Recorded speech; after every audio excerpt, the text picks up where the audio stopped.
Olá pessoal, tudo bem? É importante a gente saber que sempre que formos ler um texto bíblico, tenhamos em mente a seguinte ilustração. Existe um narrador que é como se fosse um fantoche, né? Existe aquele que manipula o fantoche.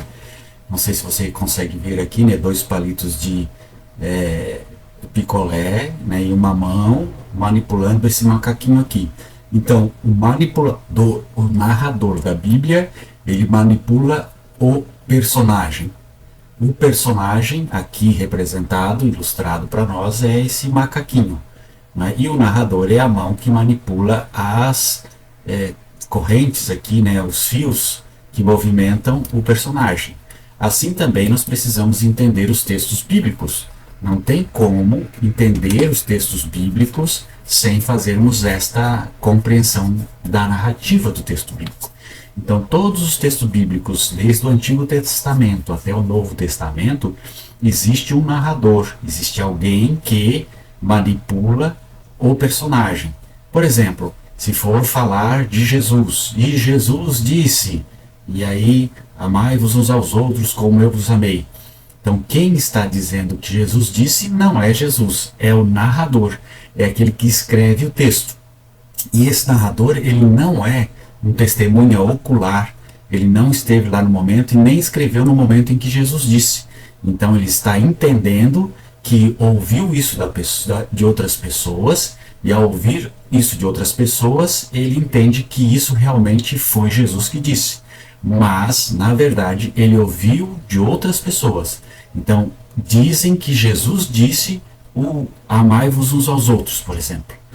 Então, não é exatamente um testemunho ocular ou um secretário de Jesus que está anotando os textos, as conversas de Jesus, as parábolas de Jesus, as narrativas da vida de Jesus. É um narrador, uma comunidade, um copista, uma pessoa, um interessado em fazer esta narrativa da vida de Jesus. Então, ele é o manipulador do texto, ele é o manipulador do personagem, e ele diz o que o personagem tem que fazer. Então, não é exatamente o personagem fazendo algo, não é uma gravação do momento em que aconteceu a coisa, mas sim alguém dizendo que aconteceu a coisa, e ele não estava lá para ver se aconteceu mesmo. Então, o que ele pode estar dizendo pode ser o que nós chamamos de... Então, muitas vezes se trata de uma hipérbole, de um exagero do escritor bíblico para fundamentar que o seu personagem ele é um herói, né? Então, é necessário que ele crie, que ele fantasie, que ele diga, que ele informe, que ele escreva algo extraordinário que esse personagem do qual ele manipula tenha feito, para que quando as pessoas lerem o texto tenham essa imagem que ele quer passar para o seu personagem. Então, não é exatamente o que o personagem fez, né?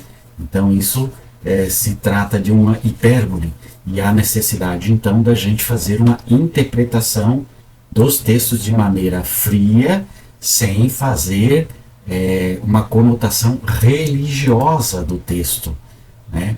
Então, nós vamos ver aqui alguns textos para a nossa reflexão que seriam importantes, só como exemplo, porque são muitos textos.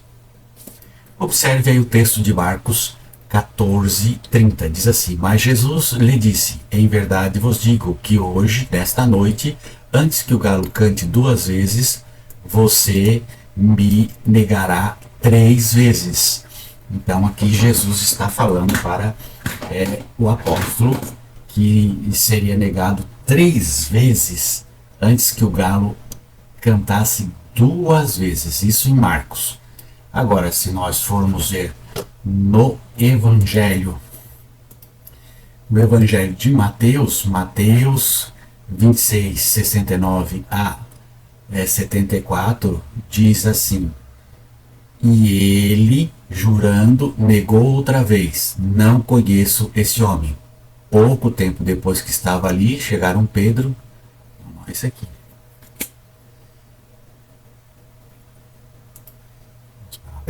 e nós vimos aqui em Mateus 26, 34, que diz assim: Disse-lhe Jesus: em verdade te digo que, nesta mesma noite, antes que o galo cante, 3 vezes me negarás.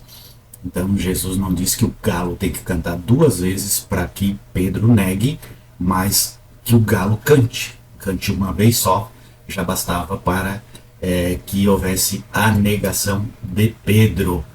Então aí nós vimos uma diferença no escrito.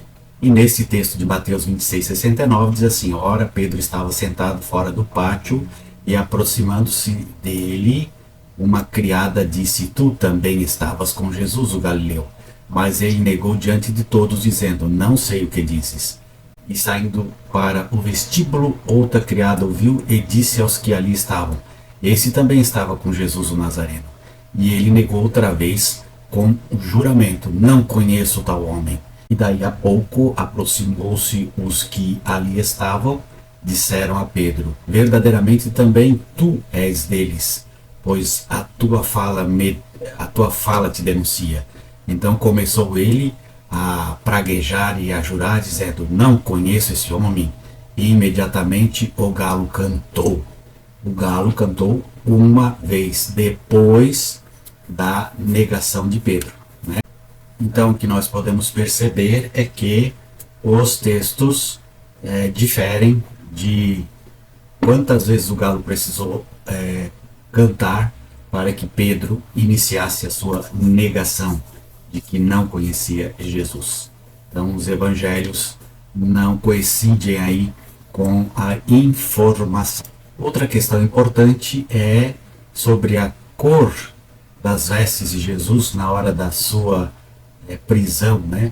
O que vestiram Jesus? Qual foi a veste que colocaram em Jesus para que provocassem ele e dissessem: ah, tu é o rei dos judeus? Então toma essa capa. Que cor era essa capa? Mateus 27:28-31 diz assim: eles retiraram as vestes e o vestiram com um manto escarlate, um manto vermelho. Depois teceram uma coroa de espinhos e a colocaram na cabeça dele. Na sua mão direita puseram uma vara. Ajoelharam-se diante dele e começaram a zombar, e aí por diante, né? Então em João 19:2 diz assim: os soldados teceram uma coroa de espinhos e puseram na cabeça dele, e vestiram-no com uma capa de cor púrpura, também diferente a cor. Então era cor escarlate, cor vermelha, ou era cor púrpura a capa que Jesus vestiu logo depois da prisão, quando os soldados começaram a zombar dele. Nós temos aí uma discordância no texto de João e também no texto de Mateus, não é?